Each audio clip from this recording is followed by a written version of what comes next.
certainly does.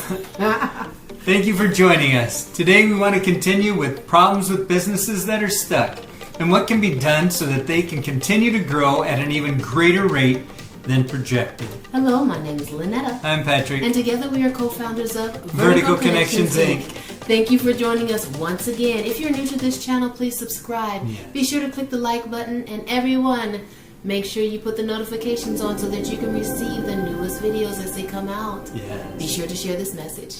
Also, we greatly appreciate when you leave comments, and we look forward to those in the future. So many businesses start with great intentions, and then they get lulled into a rut. They may become bogged down or even stuck. In our previous video, part 1, it was called Problems with Businesses That Are Stuck. Yes. We focus on why businesses are stuck and not growing exponentially.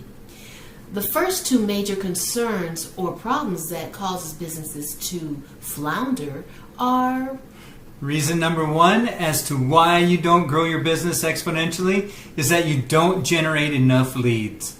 You may have been oblivious to the fact that you need to go out and get leads.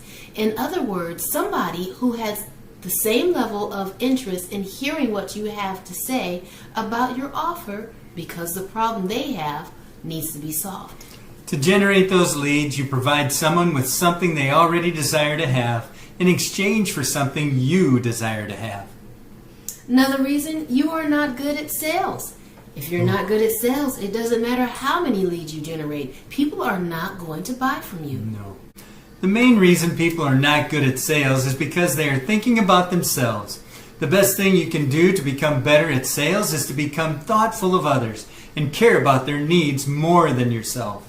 Another reason people are really bad at selling is that they think being good at presentations means being good at sales. Being good at presenting is not the same as being good at selling.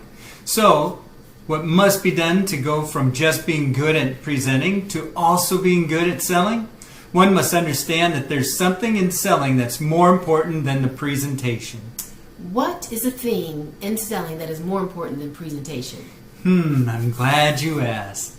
That thing that is more important than the presentation itself is the positioning of the offer.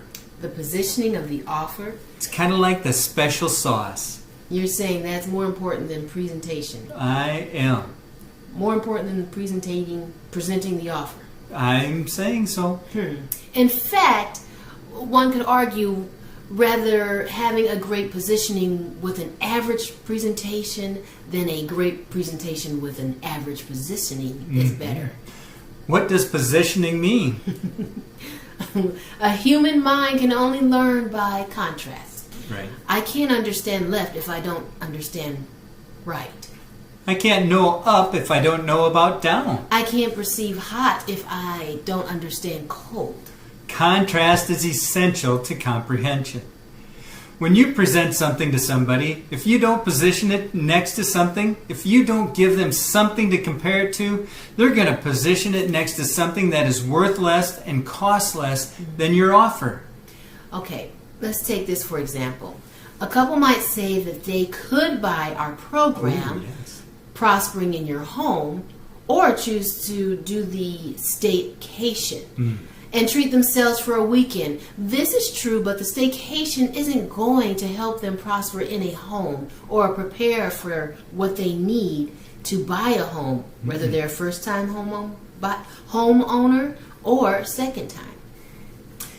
Down the road, this is definitely misguided information. A staycation will not bring you profits. A staycation is only luxury, temporary, and it brings pleasure, but it's temporary. When it's done, it's done. You may actually need to be led down the road of knowing that investing in something that's going to produce a better outcome is worth your while.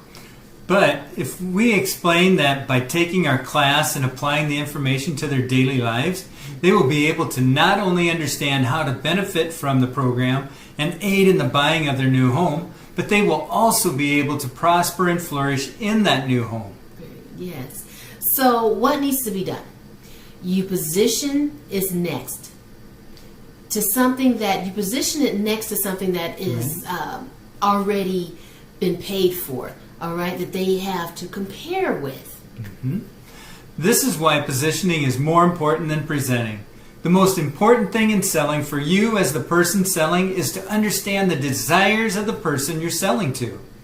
Understanding the pains and the pleasures of the person you are selling to is important. In this, you can personalize the offer and show them how to avoid that pain and gain pleasure. That's why questions, when you're selling, questions are the answer. So now let's say you've gotten better at generating leads. Let's say you've gotten better at selling. What's the other reason businesses can't grow exponentially? Well, the next reason would be you don't deliver on your promises. Mm-hmm. You're not good at the thing you said you were good at when you were selling.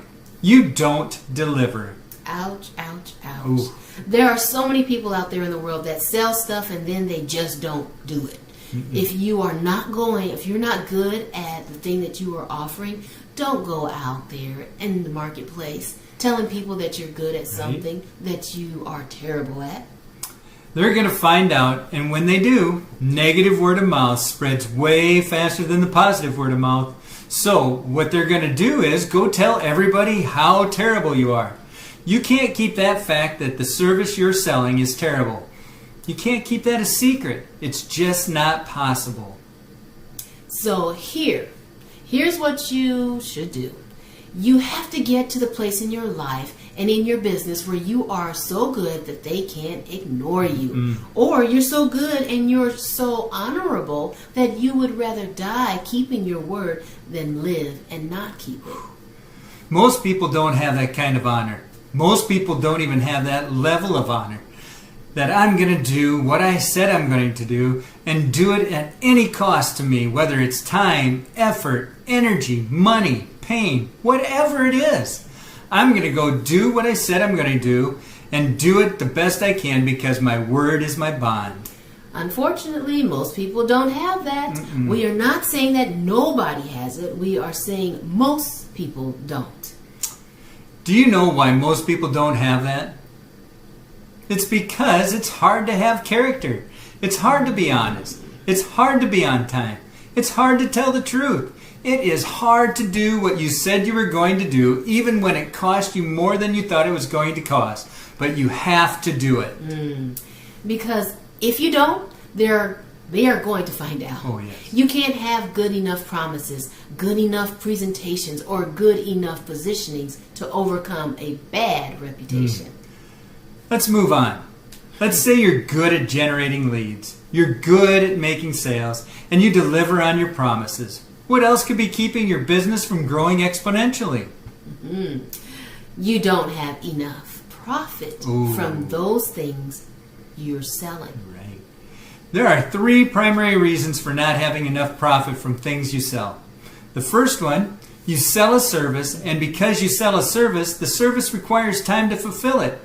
Now, it's not to say you can't scale a service-oriented business.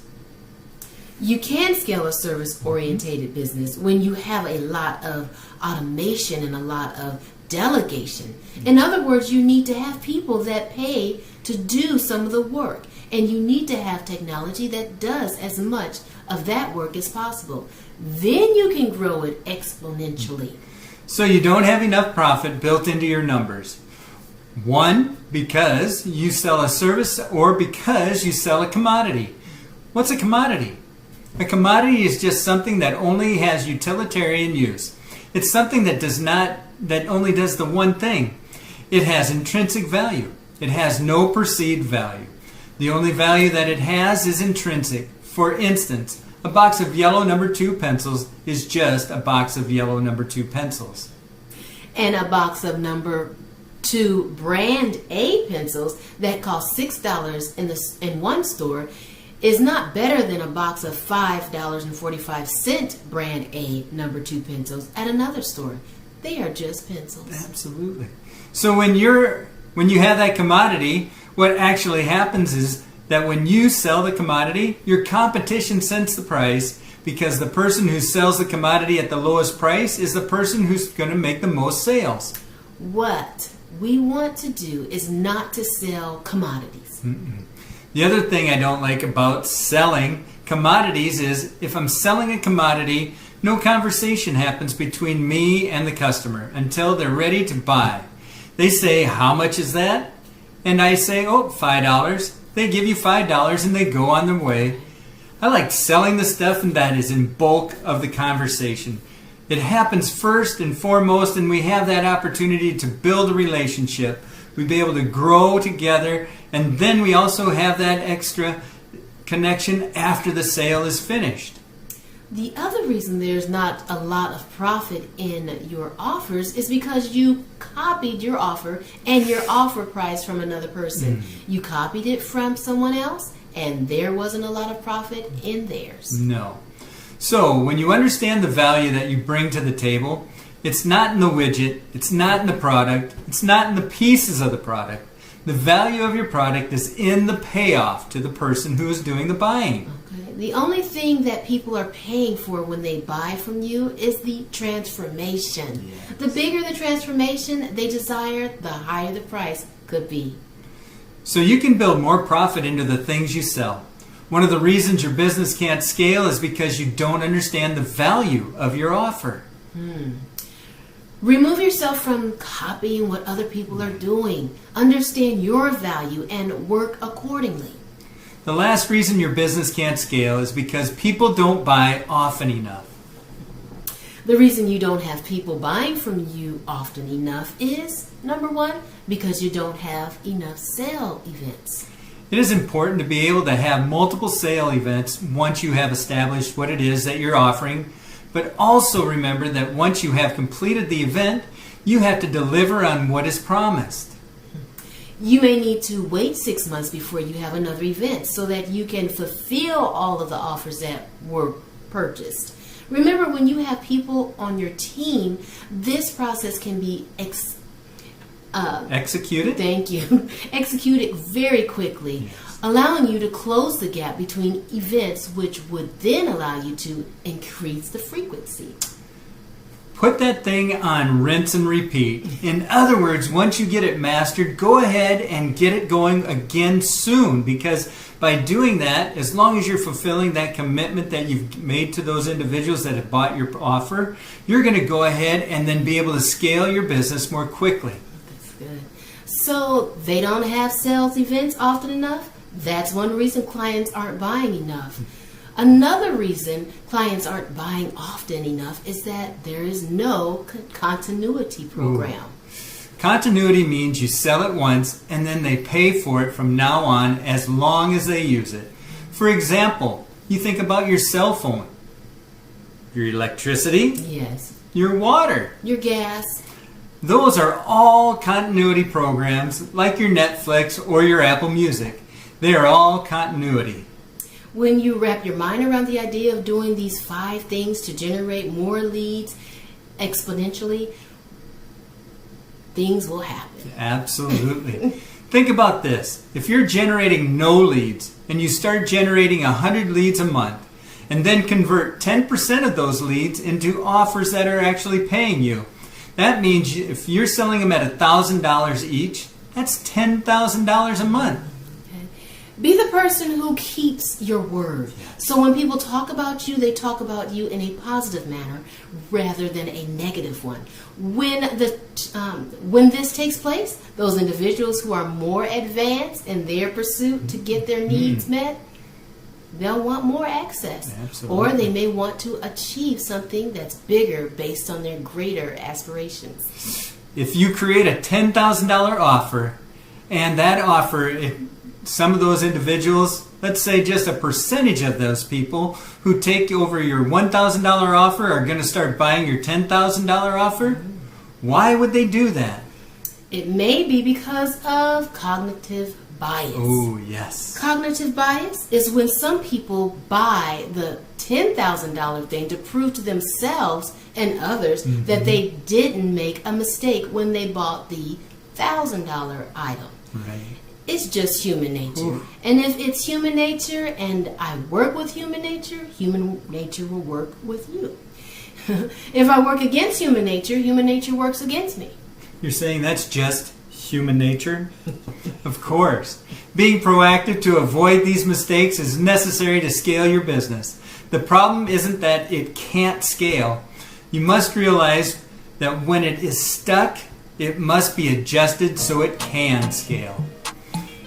So generate more leads, get good at sales, deliver on your promise, create some high profit offers, and then get some continuity. Oh, work on these 5 things and watch your business scale and become exponentially greater. We thank you so much for joining us. And until next time, Get connected to go vertical. Bye-bye.